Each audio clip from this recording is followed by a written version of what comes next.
Muy buenas tardes. Mi nombre es Jorge del Pozo y voy a desarrollar eh, mi experiencia con respecto a la solicitud de acceso a la información y el derecho de transparencia que tenemos los ciudadanos en relación a el quehacer del Estado y, digamos, todo lo referente a nuestra condición de ciudadanos. El tema sobre el que he querido profundizar es lo que yo llamo una violencia invisible, una violencia que no llegamos a visualizar en medio de tantos tipos de violencia, pero que no deja de ser violencia y que creo que hay que, en primer lugar, eh, sacar de la invisibilidad, es decir, visibilizar. Una violencia que creo que hay que visibilizar por una cuestión de justicia con la ciudadanía y por una cuestión de defensa de los derechos ciudadanos. Me refiero a cómo las empresas de telefonía han invadido la vía pública con dos situaciones que yo creo que son irregulares. La primera tiene que ver con la colocación de estructuras de metal, eh, una especie de dos cruces de metal para sostener rollos de cable en medio de las calles de Lima. Ahí hay un tema de uso lucrativo, hay un tema de lucro con el uso de la vía pública de nuestra calle por parte de las empresas telefónicas, de las empresas en general de telefonía e internet, que tienen gran poder en el país. Y claro, usufructan nuestra calle y nadie dice nada. Y no hay quien nos defienda de este abuso, porque no solo se están ahorrando mucho dinero digamos, en almacenamiento, sino que adicionalmente en ese camino están exponiendo la integridad de los ciudadanos. Y lo digo porque junto con esas estructuras de cable, y ese segundo tema, hay postes de luz que están completamente atiborrados de cable, como lo voy a poner en este mismo video, como lo podemos ver en la foto que tenemos aquí al lado. No solamente atiborrados, sobrepuestos unos con otros, con una maraña imposible, sino que en muchos casos son postes que ya se están cayendo, como también como podemos ver aquí en la imagen del lado. Entonces, hay dos cosas, hay un almacenamiento, un lucro. Están usando nuestra calle como su almacén. Entonces, una primera cosa que identifiqué, obviamente, es que yo como ciudadano tenía derecho a saber qué cosa estaba pasando. Y ese derecho está amparado por la Ley de Transparencia y de Acceso a la Información Pública, que es la Ley 27.806, digamos, como ciudadano, me da la facultad de saber qué cosa está pasando y cuál es el nivel de violencia que están ejerciendo sobre nosotros estas empresas poderosas. Entonces, un primer tema era dimensionar en dónde estaba el problema. Entonces, en ese dimensionamiento acudí digamos, a una investigación en relación a quién era quien debía regular el tema. Y eso está en la ley 30.477, que es conocida como el Código de Electricidad. En esta ley se establece de manera taxativa, clara, muy clara, que son las municipalidades, cito, las encargadas de autorizar, regular y sancionar a las empresas públicas y privadas que intervengan en la ampliación de redes, como es el caso de los postes. Habla de postes la ley.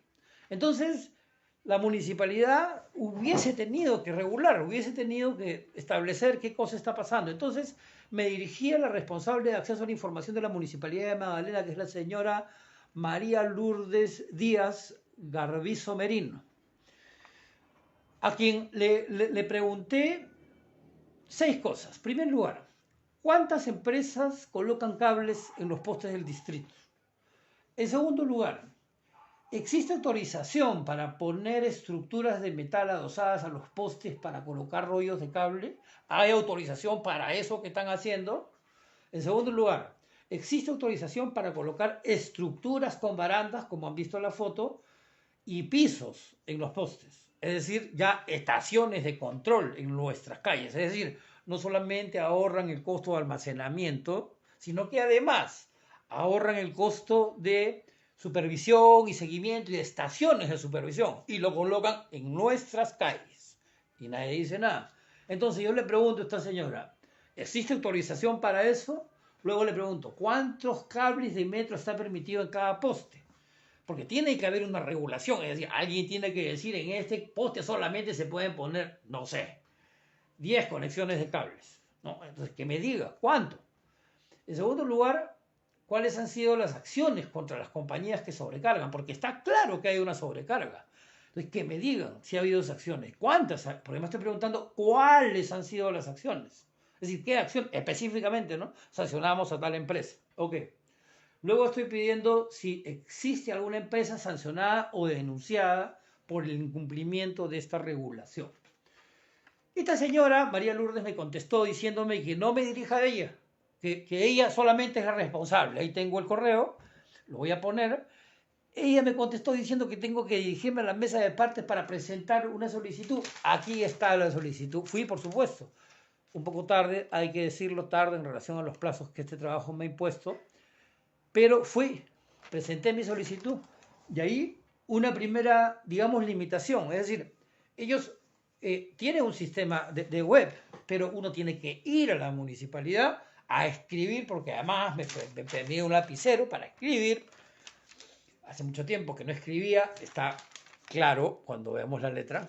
En cualquier caso, presenté, la funcionaria descifró mi caligrafía, pues, con poca práctica, porque ya todo es digital, y me pidió identificar, que yo identifique, que estoy preguntando, identifique a quién le voy a preguntar.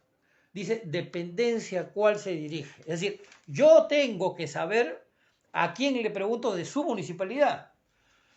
Y yo no entendí eso, o sea, yo asumo, supongo que es, como lo dije acá, la gerencia de desarrollo urbano y la sugerencia de fiscalización.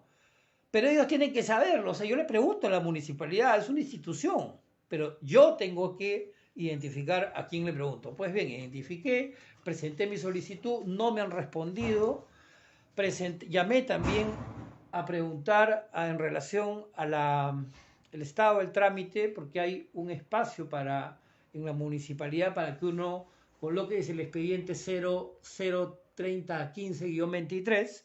Entonces puse y no salía nada, ¿no? Yo he presentado la solicitud el día lunes, estamos viernes, y no salía nada. Ciertamente están en el plazo, no me han contestado, a los 2 días tampoco me contestaron que no procedía, con lo cual es procedente. Y bueno, paralelamente otra cosa que tenía que hacer es identificar las otras partes, porque si bien es cierto las municipalidades están encargadas de regular, hay otras instituciones, según ley, que tienen también que ver con, digamos, el proceso a través del cual las empresas logran esos postes, digamos, logran colocar, utilizar esa parte de la vía pública.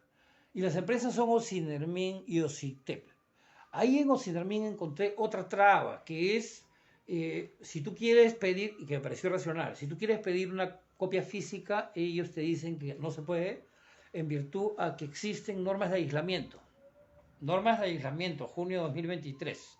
Ahí tengo el pantallazo, está clarísimo que es, digamos, mi percepción en general del proceso de acceso a la información, es que lo que percibe el Estado con respecto a este tema es una amenaza. Es decir, cuando uno solicita una solicitud de acceso a información, el Estado reacciona defendiéndose, reacciona poniendo murallas, poniendo limitaciones. Tienes que llenar el formulario, tienes que ir a llenar el formulario, limitación 1. Tienes que pagar, porque en el caso de Ocinermin hay que pagar si tú quieres una copia física, que además no te pueden dar, porque hay normas de aislamiento 2 años después de la pandemia. Entonces, el Estado no percibe el acceso a la información como un servicio, lo percibe como una amenaza. No es un servicio, es ni siquiera un favor que nos hacen, es una obligación de ley ante la cual se sienten amenazados y ponen diversos tipos de limitaciones que llegan a cobrarte. Igual hice con Ociptel, igual hice con la Defensoría, porque la Defensoría publicó este año una supervisión del tema, que voy a poner también sobre los postes del cercado de Lima. Yo les pregunté si esa supervisión había tenido algún efecto. Es decir, ok, ellos salieron en la prensa, hicieron sus fotos, ok, eso que ustedes hicieron para la foto, ¿tuvo algún efecto real con las empresas o con la Municipalidad de Lima, que sería la encargada, hubiese sido, sería, es la responsable de regular, sancionar este tema? Todas aceptaron mi trámite, incluso en el caso de la Defensoría y en el caso de Ociptel me respondieron diciéndome que habían aceptado. Entonces, la intención de mi investigación ha sido esa, ha sido preguntar específicamente acerca de una situación que yo considero que es una violentación, una violencia que no vemos, una violencia invisible en medio de una ciudad sometida ciertamente a tantos tipos de violencia. Pero esta es una más que, como vivimos mirándonos el ombligo, no logramos ver. Y hay que, como dice la película, simplemente mirar hacia arriba para darse cuenta.